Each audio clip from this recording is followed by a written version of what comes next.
এক কথায় বললে বিষয়টা অত্যন্ত উদ্বেগের। আপনারা লিখেছেন অশনিক সংকেত, কথাটা ঠিক। কারণ সাধারণভাবে যত রকম জন আন্দোলন হয়, রাজনৈতিক দলের আন্দোলন হয়, বিভিন্ন সমাজের অঙ্গের আন্দোলন হয় এবং প্রতিবাদ ঘটে থাকে, সেটা সাধারণভাবে সরকারের বিরুদ্ধে ঘটে থাকে। রাষ্ট্রযন্ত্রের মধ্যে সরকারের বিরুদ্ধে সবকিছু সাধারণত সংগঠিত হতে থাকে এবং প্রতিবাদের ভাষা কখনো খুব অত্যন্ত শালীন থাকে, কখনো অত্যন্ত অশালীন থাকে, নানা রকম মিশিয়ে টিশিয়ে যা আবার ঘটে। কিন্তু এই প্রথম প্রতিবাদের অঙ্গের মধ্যে, প্রতিবাদের যে ভাষা এবং প্রতিবাদের যে চেহারা, তার মধ্যে বিচার ব্যবস্থা এসে যাচ্ছে।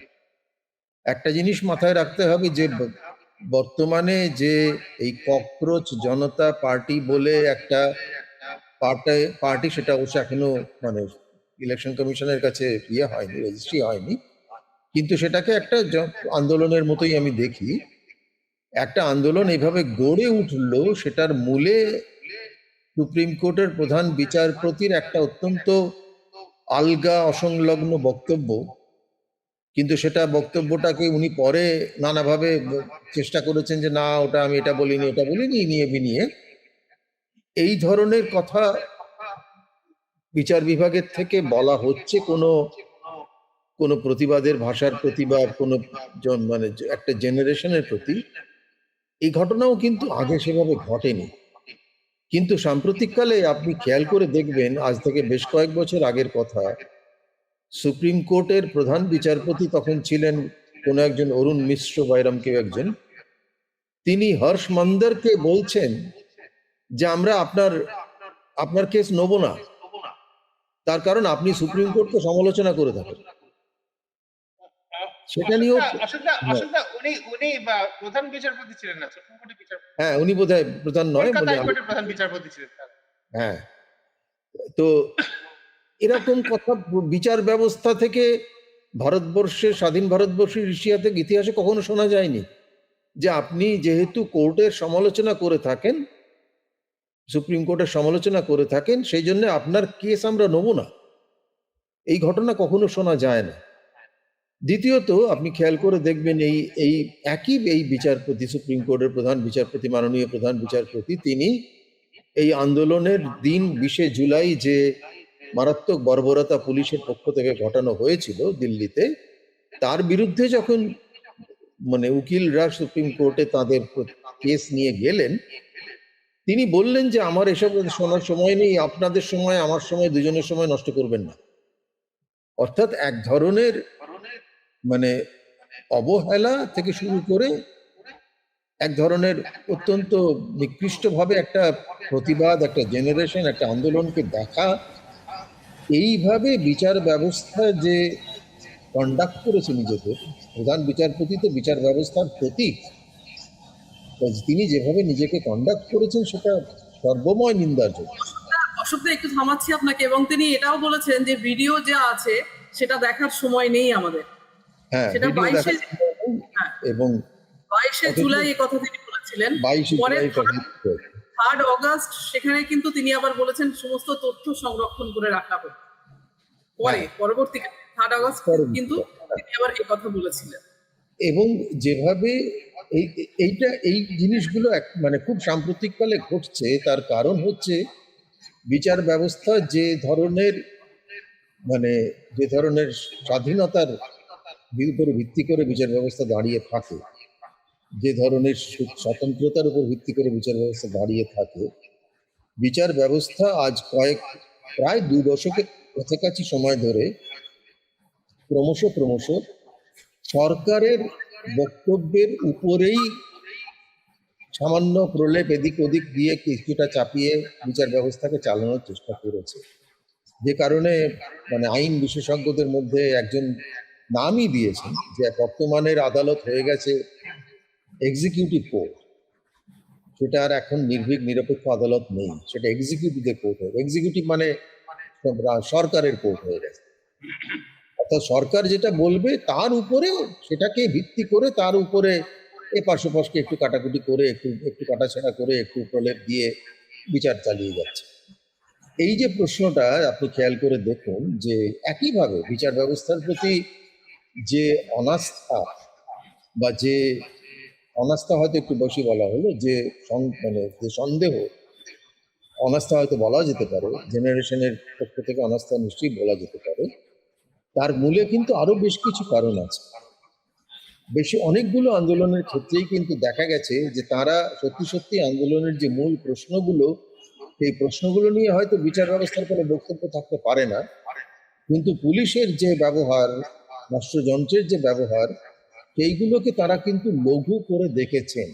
এর একাধিক উদাহরণ বারবার দেখা যায়। এবং হিয়ারিং গুলোতেও দেখা গেছে যে তারা কিন্তু মূলত সরকারের পক্ষে একটা কথা বলছেন। কাজেই সেই দিক থেকে দেখতে গেলে যে ঘটনাটা ঘটছে বর্তমানে, ছাত্ররা সরাসরি পরিষ্কার বলেই দিচ্ছে যে আমরা চাই না এই বিচারপতিকে আনতে, তিনি আসুন। এরকম কিন্তু ঘটনা মানে আশা করা যায় না, এবং একেবারেই এটা মানে আশা করা উচিত নয়, কিন্তু ঘটনাটা ঘটছে। এবং আমার নিজের ধারণা এই ঘটনা আরো ভবিষ্যতে ঘটবে। টিআইএসএস এর ঘটনাটা আমি একটু জানি, তার কারণ টিআইএসএস এর একটা কাজের সঙ্গে যুক্ত হতে যাচ্ছি আমরা। ওই যে তাদের এই আভ্যন্তরীণ মিটিং এ তারা ডেকেছিলেন তাদের মূল মানে টিআইএসএস এর ডিরেক্টর, সেই আভ্যন্তরীণ যে অধ্যাপকদের মিটিং ডেকে তিনি বলেছিলেন যে এই যে আন্দোলন চারিদিকে হচ্ছে, এই আন্দোলনের মধ্যে আমাদের মানে প্রধান বিচারপতিকে আনতে হবে, আপনারা একটু দেখুন যাতে ছাত্রছাত্রীরা শান্ত থাকে। তাতে অধ্যাপকেরা বলেছিলেন যে ছাত্রছাত্রীদের শান্ত রাখার ক্ষমতা আমাদের নেই, তারা যদি প্রতিবাদ করতে চায় সে প্রতিবাদ হবে, সেখানে আমাদের কিছু করণীয় নেই, কাজে আপনারা একটুখানি এই ব্যাপারটা তো সমঝেই চলবেন। তার পরের দিন দেখা গেল যে ওই টিআইএসএস এর যে ইয়েটা, অনুষ্ঠানটি আপাতত পোস্টপোন করে রাখা হয়েছে, বাতিল করে রাখা হয়েছে, বাতিল হয়নি, পোস্টপোন করে রেখে দেওয়া। কাজেই সাধারণভাবে যেটা দেখা যাচ্ছে, বিচার ব্যবস্থার প্রতি এমনিতেই ক্ষোভ অনেক দিনের থেকে বাড়ছে। আপনি একাধিক কেস দেখেন, যেভাবে এই ইয়াং জেনারেশনের ছেলে মেয়েদের প্রতি, ছাত্রছাত্রীদের প্রতি, জেএনইউ এর ছাত্রছাত্রীদের প্রতি, আলিগড় মুসলিম বিশ্ববিদ্যালয়ের ছাত্রছাত্রীদের প্রতি, দিল্লি বিশ্ববিদ্যালয়ের ছাত্রছাত্রীদের প্রতি, জামিয়া বিশ্ববিদ্যালয়ে ছাত্রছাত্রীদের প্রতি যেভাবে পুলিশের অত্যাচার ঘটেছে, তার বিরুদ্ধে বিচার ব্যবস্থা আজকে কখনো শিরদাঁড়া খাড়া করে কিছু বলতে পারে। আপনি খেয়াল করে দেখবেন সিএ আন্দোলনের সময় জামিয়া বিশ্ববিদ্যালয়ে ঢুকে পুলিশ কি অত্যাচার করেছিল সেই ছাত্রদের, একেবারে নিরীহ তাদের নিরস্ত্র ছাত্রছাত্রীদের উপরে। আপনি খেয়াল করে দেখবেন আলিগড় মুসলিম বিশ্ববিদ্যালয়ে কিভাবে ছাত্রছাত্রীদের তারা অত্যাচার করেছিল পুলিশ, ইউপির পুলিশ। দিল্লিতে তো আমরা দেখেইছি একই ঘটনা। কিন্তু বিচার ব্যবস্থা সেখানে কখনোই নাগরিকের পাশে এসে দাঁড়ায়নি, এই ছাত্রছাত্রীদের পাশে এসে দাঁড়ায়নি। এটা অত্যন্ত দুর্ভাগ্যের। কিছু টেকনিক্যাল কথা বলে, খুব টেকনিক্যাল লিগাল বহু ধরনের জটিল কথা বলে তারা নিজেদের গা বাঁচিয়েছেন, এবং যেন হ্যাঁ আমরা যেন নিরপেক্ষ এরকম একটা ভাব দেখিয়েছেন। কিন্তু যে পুলিশি বর্বরতা, যেটাকে এক কথায় পরিষ্কারভাবে নিন্দা করা দরকার, শুধু যে নিন্দা করা নয়, পুলিশি বর্বরতা যারা ঘটিয়েছেন তাদের উপর মহলের যারা লোক, তাদেরকে এক জবাবদিহি তৈরি করে, অ্যাকাউন্টেবিলিটি তৈরি করে, যেটা বিচার ব্যবস্থার কাছে এক্সপেক্টেড। তারা চাইলে পুলিশ কমিশনারকে, পুলিশের ডাইরেক্টর জেনারেলকে সমন দিতে পারেন এবং একদিনের নোটিশে জেলে ভরে দিতে পারেন, পুলিশ কাস্টাডিতে নিয়ে নিতে পারেন বা জুডিশিয়াল কাস্টাডিতে নিয়ে নিতে পারেন।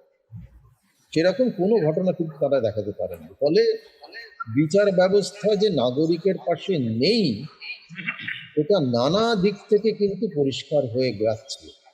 সর্বশেষ উদাহরণ এসআইআর আবার প্রমাণ করলো যে বিচার ব্যবস্থা সত্যি সত্যি সাধারণ নাগরিকের কাছে নেই, না পাশে দাঁড়িয়ে নেই, এ মূলত কিন্তু রাষ্ট্র ব্যবস্থার কাছে দাঁড়িয়ে আছে। এর ফলে কিন্তু এই প্রতিবাদের ভাষাতে আস্তে আস্তে বিচার ব্যবস্থাও কিন্তু চলে আসছে। শুধু সরকার, মন্ত্রী, আমলা, পুলিশ এদের বিরুদ্ধে নয়, ক্রমশ দেখা যাচ্ছে বিচার ব্যবস্থাকে নিয়েও কিন্তু ছাত্ররা, যুবরা, যুবশক্তি, আমি তাদের বাচ্চা কথাটা বলতে ভীষণ অপছন্দ করি, কারণ এটা অত্যন্ত একেবারে ছোট করে দেখা একটা দৃষ্টিভঙ্গি। আমি তাদের ছাত্র যুব বলেই রাখতে চাইবো বা বলতে চাইবো। এই ছাত্র যুবরা পরিষ্কারভাবে কিন্তু বলছে এখন যে না, আমরাও কিন্তু আর এই ব্যবস্থার প্রতি আস্থা রাখতে পারছি না। আমার কাছে এটা সত্যি সত্যি খুবই সংকটের দিন বলে মনে হচ্ছে। সত্যি।